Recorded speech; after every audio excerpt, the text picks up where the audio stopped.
이하경 전문위원과 함께하는 딱이거 시간입니다. 어서 오십시오. 안녕하세요. 오늘은 어떤 이야기 해볼까요? 네, 주초에 저희가 OECD에서 발표한 전 세계 경제 전망 다뤘잖아요. 예. 오늘은 한국만 좀 포커스를 맞춰서 우리나라 경제의 지금 현 주소 그리고 내년도 전망 간단히 한번 살펴보도록 하겠습니다. 예, 앞으로의 전망 체크해보기 전에 지표 나온 것부터 한번 질문드리고 싶은데요. 소비자 심리지수 같은 경우 있잖아요. 네네. 8월에 기준치 좀 하회하면서 걱정이 좀 있었는데 네. 9월에는 그나마 조금 반등은 하긴 했지 않습니까? 그러니까요. 한국은행에서 지난번에 발표한 것인데요. 그림 바로 보여드려다시피요. 조금 회복하는 모습을 보여줬습니다. 제가 딱 한 달 전에 이거 100까지 떨어져서 큰일 났다 얘기를 말씀드렸는데 좀 회복을 했는데요. 지난달보다 2.5포인트 올라가면서 101.7이 정확하게 나왔는데요. 5월 이후에 거의 4달 만에 반등이었다라고 일단 전 판단하고 있습니다. 이것은 역시 수출이 좀 살아나는 것들 그리고 주가도 9월 때 조금 살아나는 부분이 있겠고요. 특히 10% 이외에 어떤 소비자 물가 뭐 이런 것들 생활 물가가 올라가면서 소비가 좀 늘어났다고 합니다. 그래서 예. 그런 것들이 있는데 이제 문제는 이런 전체적인 그런 심리 지표 자체가 계속 이어질지에 대해서는 회의적인 시각도 상당히 있는 것도 사실이라는 것도 판단하시면 되겠습니다. 얘기를 해주신 것처럼 우리나라 뭐 경제 지표랄지 경제 성장률 그리고 앞으로의 전망 보면 네. 좀 낙관적인 것보다는 비관적인 전망들이 더 많은 것 같아요. 네, 맞습니다. 막상 이제 2분기에 벌써 8월 초에 나왔던 얘기인데 투자와 소비 모두 좀 부진한 거 아닙니까? 그래서 성장률이 속보치보다 0.1%포인트 낮아졌는데요. 설비 투자는 2년 3개월 만에 최저고요. 민간 소비도 1년 반 만에 가장 부진했습니다. 그러면서 상반기에는 전체적으로 보면 2.8% 성장을 했는데요. 정부라든가 한국은행에서 기존에 발표했던 것보다 좀 낮아졌고요. 3분기에 대한 기대감도 크지 않습니다. 그리고 어제 뉴스 뭐 일부 보신 분은 계시겠지만 대부분의 뉴스에 다 나왔잖아요. 설비 투자가 우리나라 뭡니까 그 지난 금융위기 이후 최저 수준으로 네. 계속 가고 있다 얘기 나오는 것 자체 이런 것들이 좀 쉽지 않은 모습이 나오는 것도 뭐 현실일 수밖에 없겠네요. 참 그런데 경제 성장률 얘기 나온 김에 쉽게 한국과 미국 많이 비교하잖아요. 네네. 근데 이것 좀 정리해 주셨으면 좋겠어요. 미국은 연율로 따지다 보니까 네, 숫자가 그렇죠, 좀 그렇죠. 커요. 네. 그런데 이제 그냥 숫자만 비교하다 보니까 우리가 거의 뭐 거기에 비해서 한 반토막 막 그러거든요. 네, 맞아요. 이거 좀 환산 좀 해주세요. 그러니까 이게 일부 언론이 일부러 그랬는지 뭐 모르고 했겠죠. 이런 비교를 많이 하잖아요. 한국은 미국이 0.6인데 미국은 4.2 성장해서 우리나라 뭐 큰일 났다 얘기하는 분들이 많은데요. 다시 한번 정리드리면 대한민국의 이게 보통 우리 0.6이라는 거는 전기 대비라고 보셔야 되겠고요. 네. 말씀드렸다시피 전년 동기 대비는 2.8이 나왔는데요. 미국은 이 전기 대비 연율이라는 걸 씁니다. 전기 대비 연율이. 그러니까 뭐 우리가 다시 계속하려면 변화를 시켜야 되는데 미국에서 흔히 발표된 건 전기 대비 연율입니다. 그래서 이거는 직전 분기랑 비교해 갖고요. 해당 분기에 기록한 성장률이 같은 속도로 1년 동안 성장, 그러니까 네. 곱하기 4를 해야 되는 그렇죠. 거고, 예, 그것이 바로 전기 대비 연율이었다라고 보셔야 되겠습니다. 그래서 이거를 좀 극명하게 많은 분들 오해하시기 때문에 이거 머니투에서 잘 정리하더라고요 지난주에. 그래서 제가 갖고 왔는데요. 1분기와 2분기에 한국과 미국 전기 대비 연율, 전년 동기 대비 쭉쭉쭉 나왔는데요. 어찌되었건 1분기에는 우리나라 그나마 선방했는데 2분기에는 모든 지표들이 어떤 결과를 갖고 정확히 하더라도 차이가 좀 나는 건 사실이다라는 네. 정도 일단 이해하시면 되겠습니다. 그러면 이제 우리나라 경제에 대해서 그럼 하반기 그리고 내년에 대한 전망도 한번 해보도록 할 텐데 좀 어떻게 나오고 있습니까? 이게 문제는 한국 경제 전망에 대해서 하반기 내년에 대한 목표치 눈높이가 계속 낮아지고 있습니다. 저희가 OECD 거 그저께 설명드렸다는데요. 2018년 5월에는 3% 성장을 전망했었는데요. 지금 3개월 만에 3, 4개월 만에 2.7로 내려갔고요. 2019년 것도 3.0에서 2.8로 내려갔고요. 한국은행도 2019년을 2.8% 전망하고 있는데요. 이 한국은행 지표 자체 2.8% 나름은 그나마 뭐랄까요? 나름은 좀 후하게 주고 있다라는 정도 이해하고 있는데요. LG경제 요즘 민간경제연구소 속속 발표하고 있거든요. LG경제연구는 2019년을 2.5%까지 내려놓고 있는데요. 이렇게 된 것은 실업률이 지금도 뭐 어렵다 얘기하고 있는데요. 네. 2017년, 18년, 19년 계속 좀 올라가는 거 당연히 실업률이 높아지는 건 안 좋겠죠. 설비 투자는 2017년 14.6에서 올해 마이너스 1.2, 마이너스 2.0까지 얘기하고 있고요. 앞서도 얘기가 나왔던 것 같은데요. 성장률의 둔화 핵심 요인은 반도체 경기의 성장 동력이 약화되면서 투자와 수출의 활력이 급감하는 것을 대표적인 요인으로 LG경제연구는 제시하고 있습니다. 예. 그 민간연구원 얘기 나온 김에 현대경제연구원 내용 네. 좀 한번 전해주시죠. 네, 현대경제연구원도 말씀드리겠네요. 현대경제연구원은 2018년 2.8, 2019년은 그나마 LG보다 0.1%포인트 위로, 그러니까 2.6%포인트를 하고 있는데요. 네. 그나마 현대경제연구원은 2018년, 19년과 설비 투자를 플러스로 얘기하고 있는데요. 네. 설비 플러스 자체가 많지 않고요. 문제는 수출이잖아요. 대한민국 역시 수출을 먹고 사는 그런 반도체 역시 반도체인데요. 네.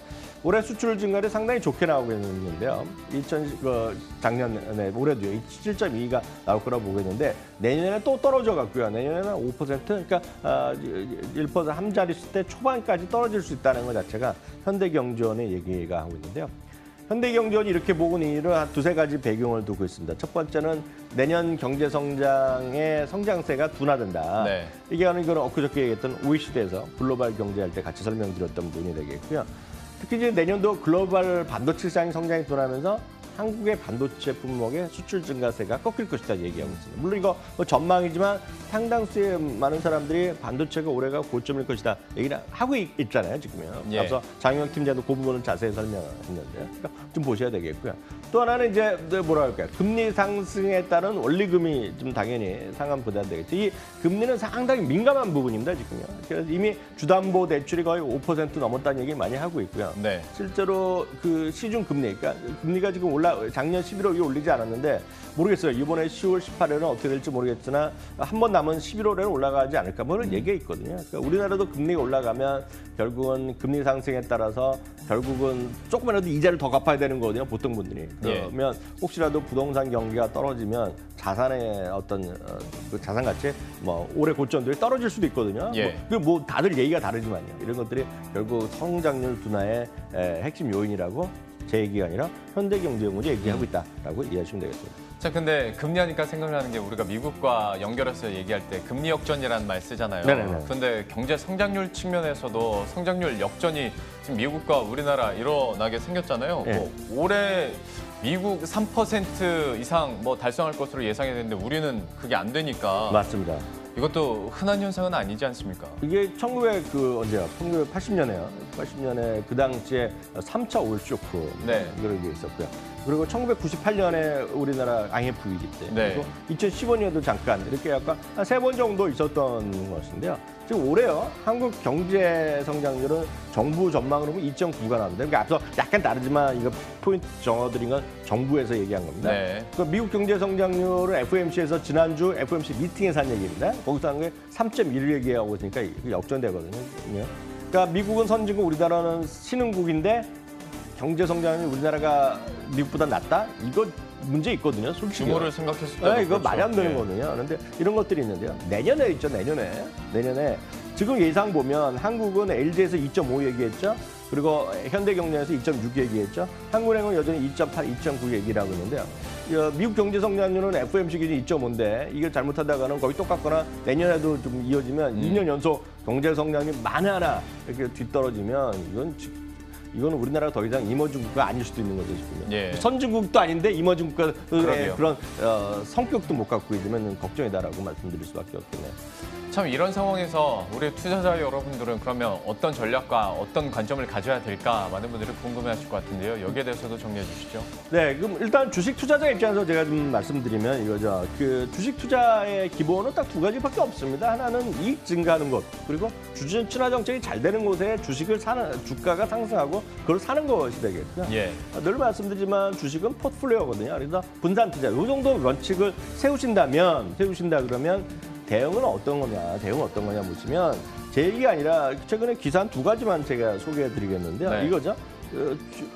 해외 주식에 대한 결제 금액이 우리나라 상당히 지금 고공행진을 하고 있다는 겁니다. 뭐냐면 해외 미국 주식이 됐건 어느 나라 주식이 됐건 물건만 사는 것이 아니라 뭐 TV만 사는 것이 아니라 해외 주식 집가 많다 지금 현실적으로 네. 일어나고 있다는 것이 하나 보여드리겠고요. 두 번째는요. 펀드 투자가 지금 해외 펀드 투자가 작년에도 그렇지만 올해도 꾸준히 괜찮다.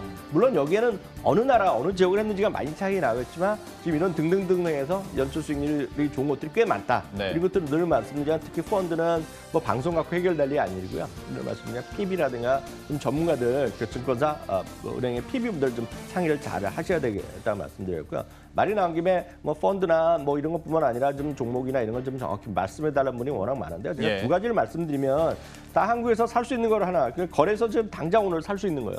말씀드리면 타이거요. 이거 미래셋에서 운영하는 미국 나스닥 100 ETF가 있습니다. ETF요. 이런 건 바로 심볼도 133690이네요. 바로 살 수 있는데 문제는 이런 것들이 한번 제가 이런 방송 자주 말씀드리면 댓글 쓰시는 분들이 네. 거래량이 없다 얘기 많이 하시거든요. 네. 늘 말씀 거래량이 없어요. 없는 게 대부분입니다. 그렇기 때문에 이거는 잘 하셔야 돼요. 선택을 하셔야 됩니다. 이게 거래량 많은 것은 밤에 주문해 갖고 해외 주식에서 직접 하시든지 예. 아니면 그런 거 싫다 그러면 한국에서 하시면 되고 한국 거래소에서요. 그런데 거래량이 별로 없는 거 할 수 없어요. 그래서 이건 본인이 판단하셔야 되겠습니다. 그래서 선택하셔야 되겠는데 어떤 미국도 있고 한국도 있고 요 상품이 있습니다 지금요. ETF가. 그래서 이런 거 바로 하시면 되겠고요. 주식으로 굳이 한다 그러면 늘 말씀드리지만 뭐 워렌 버핏이 운영하는 벅시에스웨이 주식이 제가 보면 탑이라고 보고 있거든요. 네. 이거 뭐 최근에 사상체육과도 가고 있거든요. 네. 제가 보기 이런 것들이 가장 쉽다 이렇게 말씀드리겠습니다. 오늘은 이렇게 해서 한국 경제 전망에 대한 수치들 살펴봤고요. 여기에 대한 투자 아이디어까지 체크를 해드렸습니다. 지금까지 이항영 전문위원과 함께했습니다. 고맙습니다.